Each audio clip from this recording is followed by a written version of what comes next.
Welcome to News Breakdown.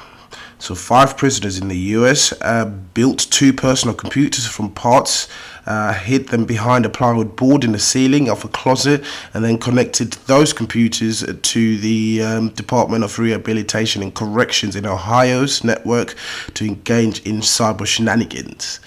Compliments are less forthcoming from the state of Ohio's Office of Inspector General, which published a 50-page report into this incident yesterday, following a lengthy investigation. The Inspector General was alerted by the issue after the ODRC's IT team migrated the Marion Correctional Institution from Microsoft proxy servers to WebSense. Shortly afterwards, on the 3rd of July in 2015, a WebSense email alert reported that a computer operating on the network had exceeded a daily internet usage threshold. Further alerts, 7 regarding hacking and 59 regarding proxy avoidance, reported that the user was committed to a network mischief.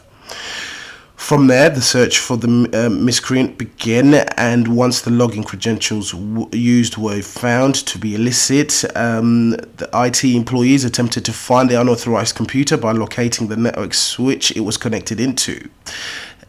An incident report filed on the discovery included the Inspector General's noted, "On the above date and time, I was following up on information received from OSC IT department. I'd been told there was a PC on our network that was being used to try and hack through the proxy servers. They narrowed the search area down to the switch in P3 and the PC was connected to port 16. I was able to follow the cable from the switch to a closet in the small training room. When I removed the ceiling tiles, I found 2 PCs hidden in the ceiling on 2 pieces of plywood, cobbled together from spare parts which prisoners had collected from Marion Correctional Institute, RET 3, a program that helped to rehabilitate prisoners by getting them to break down old PCs into component parts for recycling. Forensic analysis of the computers completed by the Inspector General revealed that the users exploited their access to the systems to issue passes for inmates to gain access to multiple areas within the institution. They also used the departmental offender tracking system to steal the personal information of another inmate and use those details to successfully apply for 5 credit cards.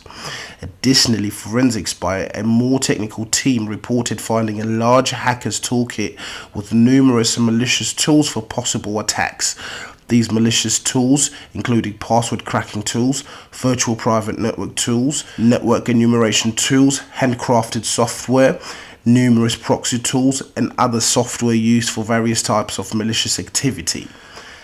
Ultimately, 5 inmates were identified as being involved with the hidden computers and have been separated and moved to other correctional facilities. What do you guys think? I think this is very innovative, intuitive, thinking on your feet, thinking outside of the box. I can't imagine how they managed to put together 2 whole PCs within a prison. I'm assuming this included 2 monitors as well for them to be able to actually have a graphics user interface. Hit the subscribe button, hit the like button below, and follow us on all our social media channels. Thank you for watching News Breakdown.